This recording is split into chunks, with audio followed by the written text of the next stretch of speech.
Hey, what's up everybody? Gabe here, and I'm back in the garage again to do some more work on the XSR. Got three different projects that I'm going to work on over the course of this weekend. The first is a nice non-electrical project. We're going to install some SW Motec like engine sliders, well, not really frame sliders, but like engine protectors, I guess. They're going to cover the engine casings. So these brackets here are going to mount kind of over the engine casings, and these are like the TPU pucks.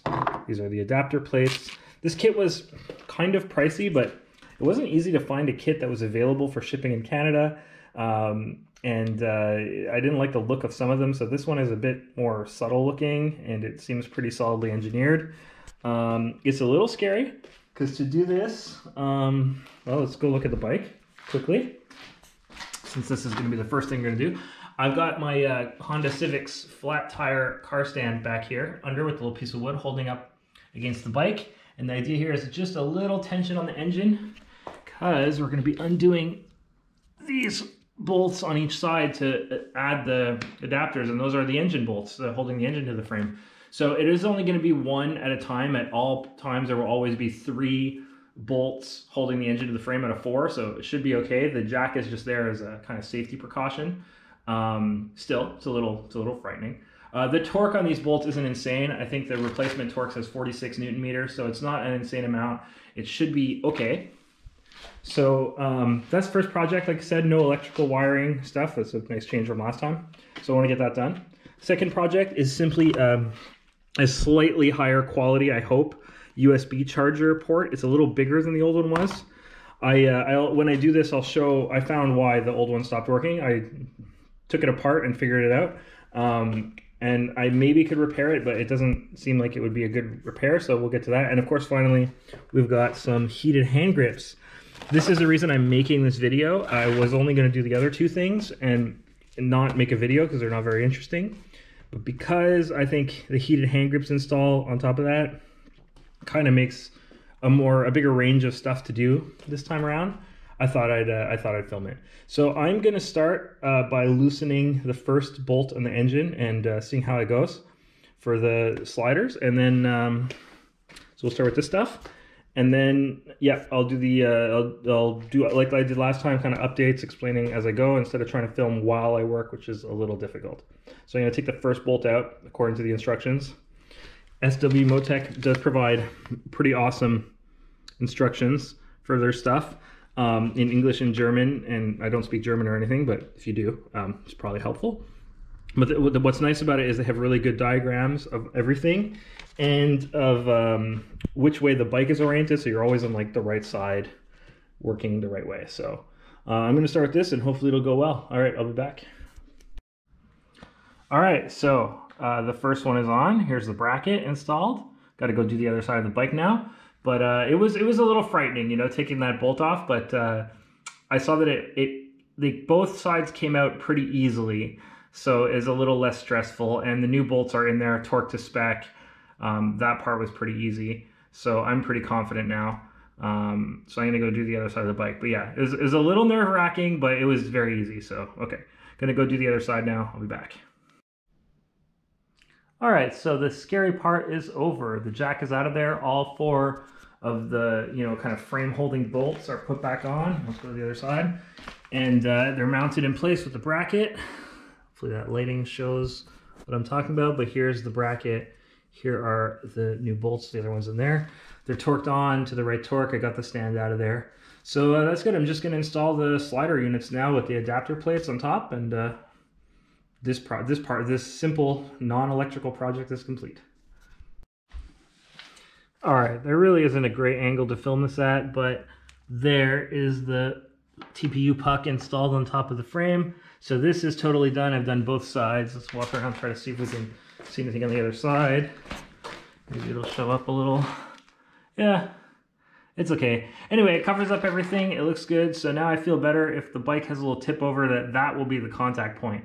I obviously don't know what would happen at a high-speed crash, but a high-speed crash, a little bit of damage isn't exactly my top concern anyway. So this is mostly just about, you know, if I drop it in here like an Indicator or something like that, it's a little low-speed tip over, you know. Those should at least prevent stuff from getting cracked up or damaged. So that should help, you know, in that case. So that's done. They're pretty minimal. They're not too visible on the bike. They don't, you know, take up too much visual space like a lot of these things do. So I think that's good. So with that said, I'm on to the next project, which I'll explain shortly. All right, so for project number 2, we're going to be installing heated grips. So these are Oxford heaters. These are the sport versions, which, as far as I can tell, just changes the pattern on the grip. They're all the same diameter and stuff, so I picked these ones because they seemed, you know, nice. I don't know. We'll see. A little kind of hard to see, a little like a rough pattern for better grip. I don't know. Let's look at the kind of stock grip. The stock grip on this bike is very smooth with just a little diamond pattern along the edge. It's the same on both sides. So it'll be a difference. I don't know. Hopefully I won't regret this. But the other ones were, I don't know, they had a grippy things too. And I always wear pretty thick gloves, so I'm not super concerned about these being uncomfortable. I'm hoping they're not too bulky, but they don't seem like they're really any bigger than the stock ones are. So this is the right side. The hole's a little bigger to fit over the throttle tube. That's pretty much the only way they differ, the diameters. And this is the controller, so this will mount with this bracket, I guess, onto the handlebar, and this allows different heat settings. There's a 100%, 75, 50, 40, and 30% power, so that's interesting. The connectors look pretty, like they look like computer connectors to me, very standard. And this is going to go to the battery. Now, normally, when I do this kind of thing, electrical stuff, I don't wire things to the battery. When I'm going to do this, this guy here also comes with connectors, the USB charger for the battery. That's not how we're going to wire that. I'm going to show that after when I do that thing. This, though, I am going to actually just run these terminals directly to the battery. That's, again, something I don't love doing. But this particular unit has an auto shut-off. So the idea is even if you forget to turn it off, you leave it on, no LED lights are going to be running. It's going to turn itself off, and it won't drain the battery. It's been designed to do this. I'm going to give it a try. If I don't like how that works, then I am going to consider rewiring it later to be, you know, on with a relay onto like an ignition switch source. But that means splicing into the harness in a way I don't really want to do. I'll explain what I'm going to do for the other thing after, because there is a DC output, a power output for like auxiliary stuff like heated grips for this bike, but I'm going to use it for that USB charger, and it has a very, very low amp fuse.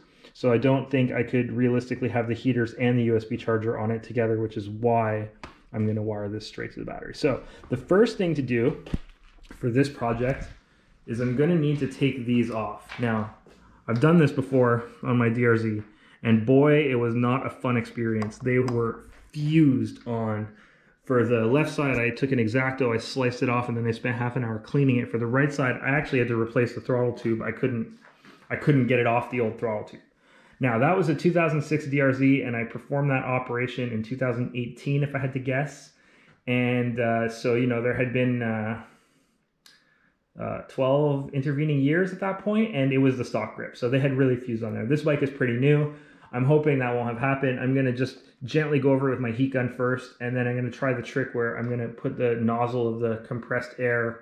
I have a compressor over there, under that bicycle tire there. I'm going to put the nozzle of the compressed air gun in here and try to shoot it off. Hopefully that is going to work. I've seen lots of people do that successfully, so I'm going to try that, and I'll report back when it's done. Because, yeah, the first thing to do is going to be to take these stock grips off. So I'm back. I removed the grips. It was quite challenging. These did not want to come off easily, especially the non-throttle side, the left side throttle. That was actually pretty challenging. I had to put the bike up on the center stand to get better leverage on it. So this is the throttle tube side. Because there's no cable, it's actually kind of simple and cool. This is a throttle by wire throttle. Yeah, it came off okay. It's a little scuffs on the plastic where I got the air gun tool in, but it's just plastic. It's okay. Unfortunately, on this side, I don't know how well it'll show up, but yeah, it's some scuffs on the metal, small and not deep or anything. You can't feel them, so I think it's okay. But yeah, it's unfortunate. I had to get the air gun tool in there, and there was a bunch of, like, maybe this much grip sticking out past the tube, so it was really hard to get the nozzle in on this side, and on this side the control block was in the way. So it was very challenging to get it in there and get it out. It took me, a good 30-40 minutes to get both off probably. Like, I really struggled. But it's done, so I'm happy I didn't have to use a knife to slice them off or anything. So with that said, I'm gonna start working on getting the new grips on there. Hello again. It is the next day. Some light coming in from the windows in the garage. Haven't tried this before. We'll see how well it works. Hopefully it's a little brighter. So yesterday I had two pretty big struggles. The first one I think I described already, taking off the old grips. So now we've got the new grips on. This is the Oxford heated grips. They're not glued on yet. They're just slid on for the moment, but we'll come back to that shortly. The other big struggle I had was the battery. So it was surprisingly a difficult struggle. So the way these grips are wired is you have each grip, which has a connector sticking out of it. Then you have the control unit, which is right here. I mounted it next to my brake reservoir. Normally you would mount it clutch side, but I already have my phone mount there, so I'm running out of space. This bike does not have a massive cockpit by any stretch of the imagination. So this thing has 3 connectors, one for each grip and then one for the main power supply. Now, the main power supply is running to my battery. It's coming out here, this side of the frame, which is behind this pod, which has some wiring in it already, and there's like a hole at the bottom for it to come out. So when I put it back together, this will be able to stick out of there. And that's running through under the tank. There's other wires here, so I figured that would be a safe choice. And then through here, and then here's the fuse, that's the inline fuse that comes with it, and it's going straight to the battery. So you can see on the negative terminal, there's an extra wire like between the screw and the terminal. And it's the same for the positive. Now, it's hard to tell from this angle, but the battery isn't flat. It's leaned like this a little, right? Because the bike is kind of leaned down. And I tried putting it on the center stand, but it had exactly the same problem. The problem is that under the battery terminal, it's gonna be very hard to see here. Gonna see? Nah, but the screw is not screwing straight to the terminal. There's a nut under the plate of the terminal that's holding, like the screw is like screwing in, and it's just contacting the connectors to the terminal. So the nut has to be like flat under the terminal, and the screw goes in the top. Well, when I took the positive terminal off, the nut kind of slid down because the bike is at an angle, or the battery is at an angle in the bike. And I struggled with getting it back in and being able to screw it all in together. I'm ashamed to admit, but I'm going to admit it. It took me more than an hour to get it in there properly and finally get it going. Now there was like some, Benny Hill-esque comedy moments of dropping stuff into the bike and having to go get a magnet thing to fish it back out again and all sorts of stupidity like that. But in general, I really struggled. I took the battery out, I did all sorts of stuff. In the end, I got it in there using a zip tie to a curved zip tie to hold the nut in place while I screwed everything in. It was pretty wacky, but definitely I've never had a problem like this before. I've screwed stuff onto bike terminals in the past, and normally the battery is just flat, so you don't even think about this. But yeah, to be noted that if you have to add stuff to this battery, or even just screw and unscrew the terminals in from this battery, because it wasn't the thing that I was adding that was the problem. It was just that the positive terminal is angled down. With the negative terminal, you don't have this problem because the angle of the battery actually slides the nut into position. It holds it there. Whereas with the positive terminal, it slides out and towards nothing. So yeah.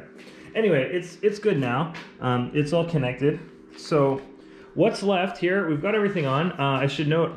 Let me show the jankiness of.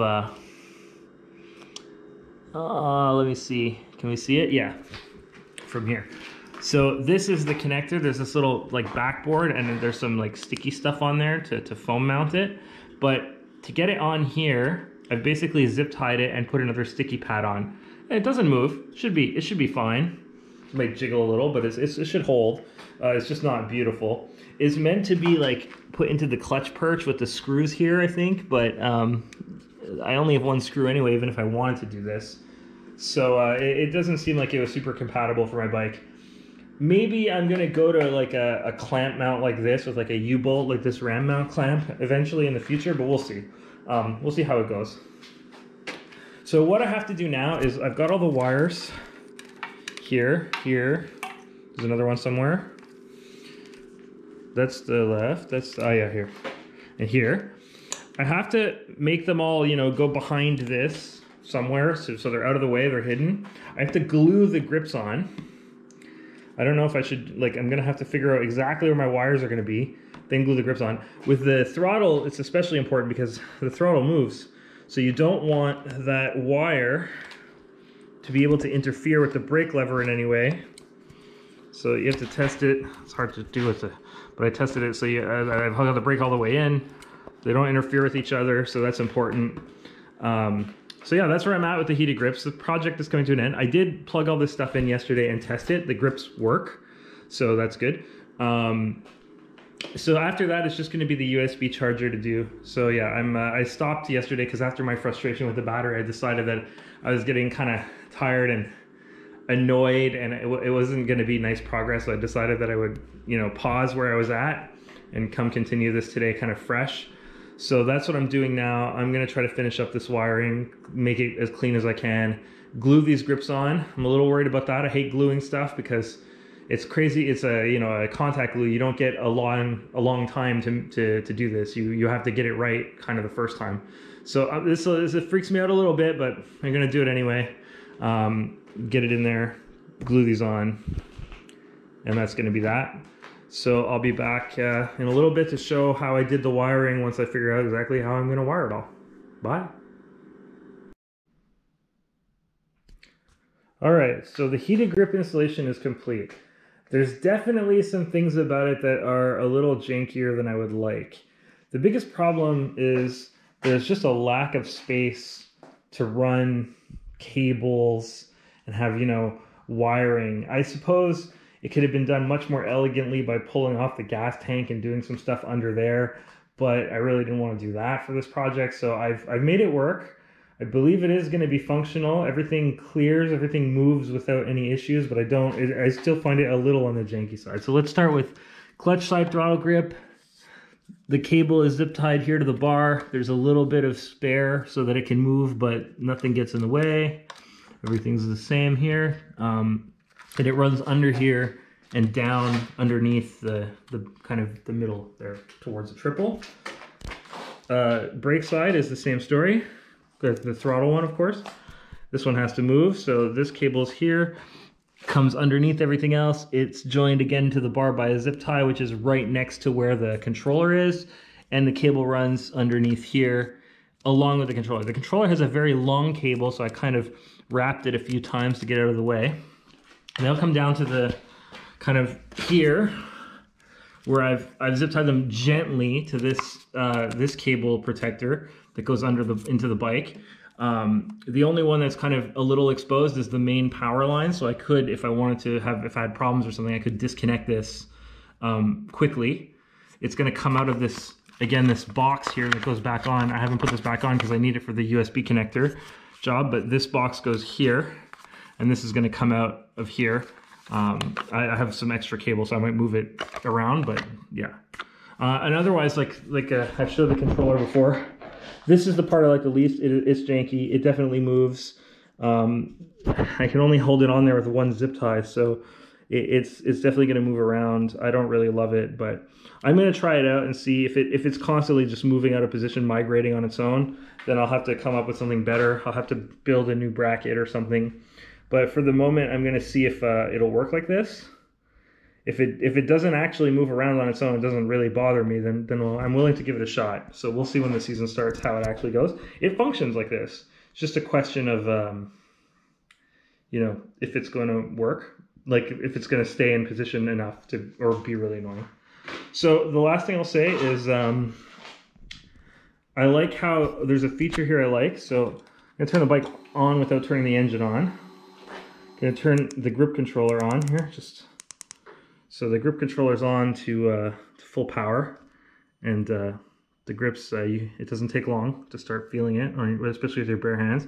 They're meant to be used, you know, with gloves. So full power takes about a minute or two to warm up. But what I want to show is this little green circle here is going to light up in a minute or two, and it's going to say, do we have action yet?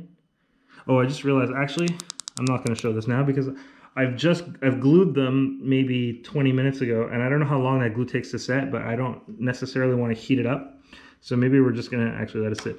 But let me just explain. So basically this thing is like an auto off sensor, and it determines either the battery voltage has sagged too far, or there's been no activity on the battery voltage for a certain amount of time. And if that's the case, then it's going to like turn the heating off the grips, and eventually it'll turn the whole unit off, including the LED lights on this thing, to really try to prevent battery drain.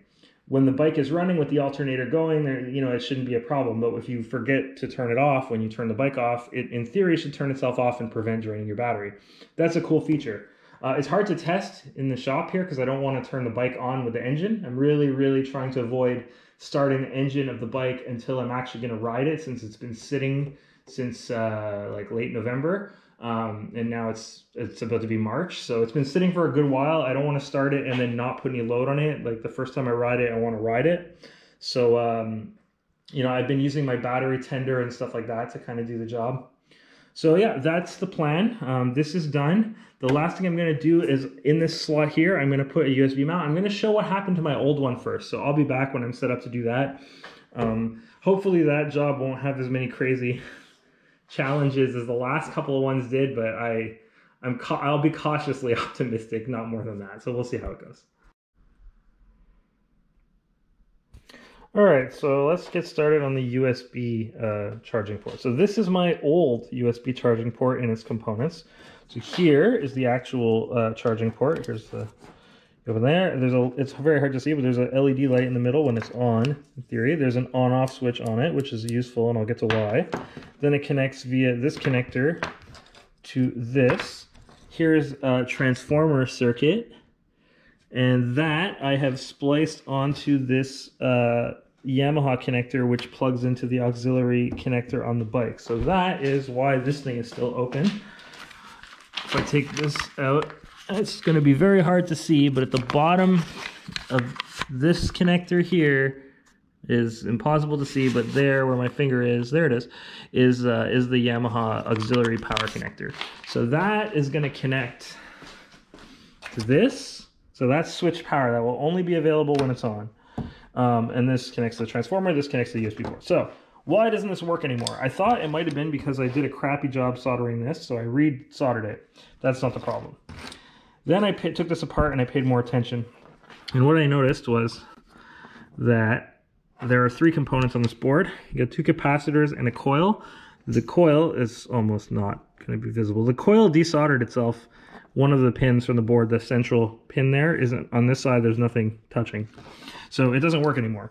Now I could resolder it. I thought about it, but it's going to shake itself loose again anyway. So we're going to upgrade to this one, this Bikemaster one, which, by default is made to just connect directly to the battery, has its own fuse again, switched in. It does have this nice universal connector that'll be easy. But yeah, we're going to connect this cable to this little nub. There's not a lot left, so I'm not going to be able to do this a million more times. But I'm going to cut this short and not splice too much, basically. But we're going to connect this to this. And then, of course, this will go in the bike. So I'm going to use switch power for this, but there's a couple of things about that. Why didn't I use switch power for the hand grips? Well, the problem is that the switched power circuit for the DC auxiliary circuit, which is what this connector plugs into on the XSR 900, and incidentally, if you have an MT09, it's exactly the same, is on a 2 amp fuse. These chargers are actually 2.1 amps. Well, this one says it is anyway. There's a 1 amp and a 2.1 amp, and this one too says 2.1 amp, or it says it's somewhere in the instructions for it. Max 3. Now it has, I think it has an actual 7.5 amp fuse connected to it, but I'm going to actually probably remove this because it's just going to be really bulky. And the bike, this circuit has already got its own fuse on the bike. The thing is though, that 2 amp fuse is a little worrying because these can go a little bit over 2 amps. So I'm going to do something that Don't try this at home, kids. I bought a fuse kit and I'm going to replace the 2 amp fuse with the 3 amp fuse. I would really like to be able to put a 2.5 amp fuse in its place, but I couldn't find a mini fuse as 2.5. I know this isn't smart. I know that the reason that fuse is 2 amps in the first place is because Yamaha's engineers don't think the wiring can take a big hit. But I think going up a single amp is probably a pretty low risk, and again, I expect to be able to run at 2.1. If it spikes past that, yeah, okay, cut it immediately. I don't think it's going to start a fire. It's on its own circuit. It's not going to interfere with anything else. I did have a look at the wiring diagram. You know, it really is independent. I don't know why the fuse is so low, honestly. It seems weird. The wiring seems normal to me, but just to be sure, I'm gonna, you know, run the 3 amp, gonna test it out with that. There's one other problem I have with this that I really liked about this one because it has this on-off switch. I noticed that on my road trip before this thing desoldered itself while it was still working, the bike would basically, it would have trouble starting while the phone was plugged in and the switch was on. So like the little draw there on the battery when the engine wasn't on would actually make the starter motor hesitate a little bit. I noticed that and I didn't love it, but what I could do very easily was just switch it off, turn the bike on, switch it back on, problem went away. This one doesn't have a switch. So I'm thinking that what I'm gonna do is simply pull the phone connector out, because trying to wire a switch into this is gonna be way too much effort, like more than it's worth. And it's too bad like that this, you know, needs a transformer to work, because otherwise I would just, you know, wire it to the other one, but there's no equivalent piece like this here. It's all integrated on this one, which is why this one costs a little more. It also feels like it's better made in general, like the plastic feels nicer and the rubber boot fits on tighter and so on. So I'm going to do that. I'm going to just have to unplug the phone from USB. I'm going to change the fuse. Like I said, I don't recommend other people do this. I don't know if it's a good idea. It's really like up in the air. I'm going to keep a close eye on it. But yeah, my thinking is that 2.1 is probably enough to trip it if the phone gets a lot of charge all of a sudden or something like that. And I don't want that. This one is nice. It's only a single USB plug here. That one was a double. So this one, in theory, the max draw really is 2.1. But I don't know. And I don't know how sensitive these things are. Is 0.1 enough to trip a 2 amp fuse? Probably, but it depends how, you know, how well measured everything is. So that's why I'm going to do this 3 amp fuse, and I'm hoping that will just be enough buffer. Like I said, I would have really loved to find a 2.5 mini, but I couldn't. If I ever do, that's what I'll swap it out with. So that's what I'm going to do. Now I'm going to splice this stuff together. I'm gonna, like I said, I'm gonna remove this inline 7.5 amp fuse because I'm gonna have the 3 amp fuse there. So there's no point. If it's getting that high anyway, it's too much. Gonna be careful when I cut this guy off because there's not a lot of wire left on there. Or I could cut it further, I suppose, and do a switch with this wire. Again, the cheap USB, the wire is really thin and crappy. So if I ever have to do that, I'd rather do it with nicer wire. This wire is like a lot nicer. I could use this wire, for example. And then I'm gonna try to zip tie this thing. Basically, I want to put it here. Let's get this out of the way. Yeah, I want to be able to put it right in there, and I think that I can carefully run zip ties. It fits just. Actually, I could almost leave it without putting anything, and it barely moves. But I'm going to try to put at least a zip tie on each side of it if I can. It's going to be a bit tricky, but then it's not going to move. It's going to be right there. The phone cable is going to be able to go right to it, and that's going to be it.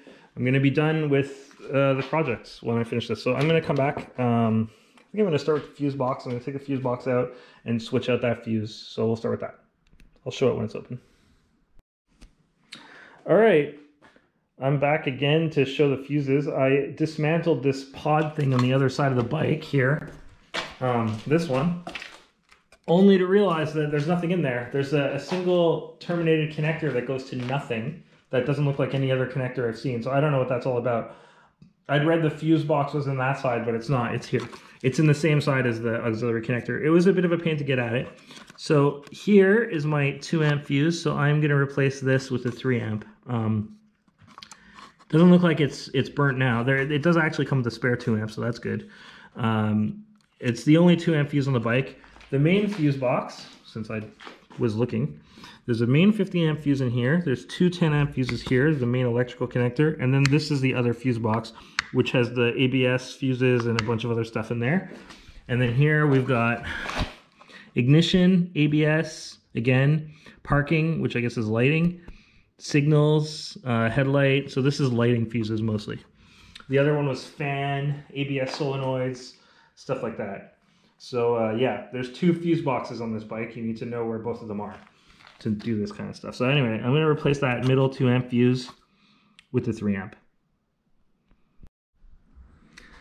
Okay, this project is wrapped up. I'm done everything. Here is the USB charger installed on the bike. It's subtle, you know, but it's here. Then you open this, and there it is, 1 USB plug. It only turns on. I tested it out with my phone. It only turns on when the bike is on, as you know, expected. It's zip tied on with 2 zip ties, so it's a little jiggly, but it was a super tight fit, like I said. Anyway, I could have probably put nothing. So with the 2 zip ties on there, it's not gonna go anywhere significant. So that's fine. The wire will be easier to reach. If anything, it'll be kind of a little long from here to here, but it's okay. So let's look at how it's wired. If we can see the wire, the red and black come here, they go down. They meet up with the one that comes out of the auxiliary box. So we got all this wiring mess here that's zip tied to the kind of the main thing. And then it goes into this box where we have both the cable running from the battery for the heated grips, and now the splice cable on the auxiliary connector, also the auxiliary 3 amp fuses in here. So back to the battery, the only real changes in battery land are what I did yesterday. So I've wired on the connectors for the heated grips, and I've run them kind of under the tank and towards that pod. And that's it. It was a lot of effort for what ultimately is, you know, not that much action, but you know, the front of my bike sure got a little more cluttered with this controller on here, but now we're gonna have heated grips, full phone charging capability, and of course we have these crash pods that I installed first yesterday. Crash guards that I installed first. So that's it, I'm done. My bike is at the point, assuming all this stuff holds on and works well, my bike is at the point I want it. I don't want to modify anything else.